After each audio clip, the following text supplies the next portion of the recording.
Hello viewers, সবাই কেমন আছেন?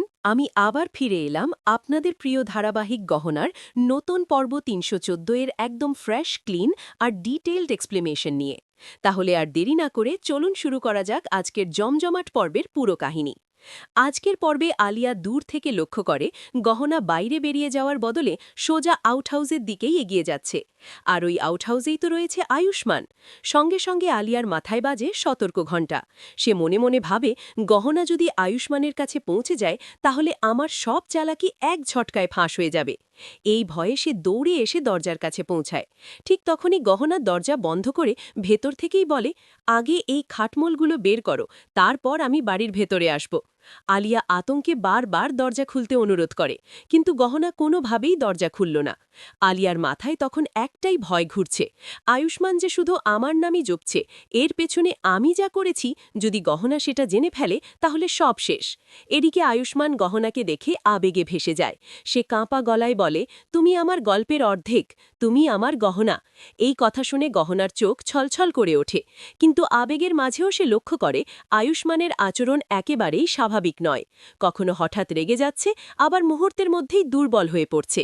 স্পষ্ট বোঝা যায় তার শরীর কিংবা মনে বড় কোনো সমস্যা লুকিয়ে আছে। গহনা আরও খেয়াল করে আয়ুষ্মানের শার্টের পেছনে রক্তের দাগ লেগে আছে। সে প্রশ্ন করতেই আয়ুষ্মান চুপচাপ থেকে যায় এবং বিরক্ত স্বরে বলে, তোমাকে কেন বলবো? পুরোপুরি নেশার ঘোরে আছে আয়ুষ্মান। যে মানুষটা একসময় মদ ছুঁতেও চাইত না, আজ সে এত বেশি মদ খাচ্ছে কেন?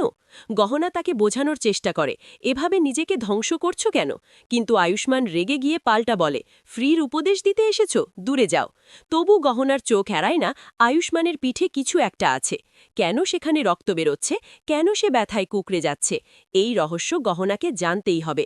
ঠিক তখনই গহনা হঠাৎ একটা তেলাপোকা হাতে তুলে নেয়। তেলাপোকা দেখেই আয়ুষ্মান ভয়ে লাফিয়ে ওঠে। এটাই ছিল গহনার পরিকল্পনা, ভয় দেখিয়ে আয়ুষ্মানকে শার্ট খুলতে বাধ্য করা, যাতে সে লুকিয়ে থাকা সত্যটা নিজের চোখে দেখতে পারে। তীব্র ব্যথায় আয়ুষ্মানের মুখ হঠাৎ কুঁচকে যায়। সে গহনাকে জোরে ঠেলে দূরে সরিয়ে দিয়ে বলে ওঠে, কিছু জানতে চাইলে সেটা তোমাকে বলার কোনো দরকার নেই, বুঝেছ? এই কথাতেই গহনা নিশ্চিত হয়ে যায় এখানে সাধারণ কিছু নয়, এর আড়ালে লুকিয়ে আছে ভয়ঙ্কর বড় একটা রহস্য। এদিকে বাইরে আলিয়া অস্থির হয়ে দরজার সামনে পায়চারি করছে। সে চিৎকার করে বলে, দরজা খোলো, আয়ুষ্মানকে একা রেখো না। আলিয়া ভালো করেই জানে আয়ুষ্মানের পিঠে থাকা সেই দাগটাই আসল সত্যের চাবিকাঠি। আর যদি গহনা সেটা দেখে ফেলে তাহলে সব পরিকল্পনা মুহূর্তেই ভেস্তে যাবে। ঠিক সেই সময় ঘটে যায় বিপত্তি। দরজার লক ভেঙে যায়, ফলে ভেতর থেকে কারোর পক্ষেই বের হওয়া সম্ভব হয় না। গহনা মনে মনে স্বস্তির নিঃশ্বাস ফেলে, অন্তত এখন আয়ুষ্মান বাইরে যেতে পারবে না। আর এটাই তার কাছে সবচেয়ে বড় সুযোগ সত্যটা জানার। বাইরে দাঁড়িয়ে আলিয়া ক্ষিপ্ত গলায় চেঁচিয়ে ওঠে, আমি গহনাকে জিততে দেব না। সে দোতলায় উঠে দরজা ভাঙার চেষ্টা শুরু করে। তখন শক্তি সিং রেগে গিয়ে ধমক দেয়, তোমার মাথা ঠিক আছে? সবকিছু এলোমেলো করে দিচ্ছ।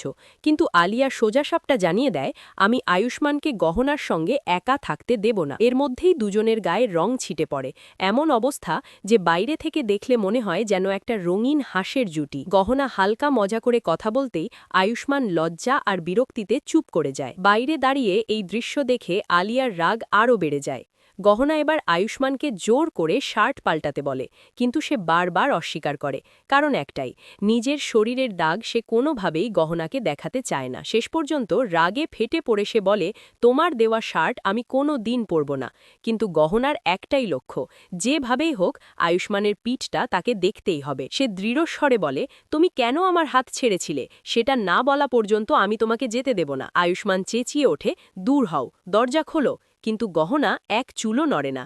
সে প্রত্যয়ী কণ্ঠে জানায়, তোমার পিঠে কি আছে সেটা না জানা পর্যন্ত তুমি কোথাও যাবে না। এদিকে আলিয়া বাইরে থেকে মরিয়া হয়ে ভেতরে ঢোকার চেষ্টা চালিয়ে যাচ্ছে। তার একটাই আতঙ্ক, গহনা যদি একবার আয়ুষ্মানের পিঠ দেখে ফেলে। এই সময় গহনার চোখে পড়ে আয়ুষ্মানের শার্টের পেছনে স্পষ্ট কিছু দাগ আছে। কিন্তু সেটা ঠিক কি, কেন সেখানে রক্ত বেরোচ্ছে, এসব বোঝার আগেই গহনাকে সামলাতে হয় আরেকটা বড় ঝামেলা। বাইরে আলিয়া পাগলের মতো চেঁচিয়ে উঠছে, আয়ুষ্মান আমার, গহনাকে ওর কাছে যেতে দেব না।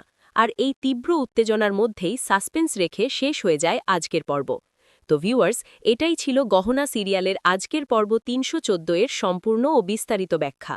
পর্বটা কেমন লাগলো আর আমার এক্সপ্লেনেশন যদি ভালো লাগে তাহলে অবশ্যই লাইক, কমেন্ট, শেয়ার করুন এবং চ্যানেলটি সাবস্ক্রাইব করে পাশে থাকুন।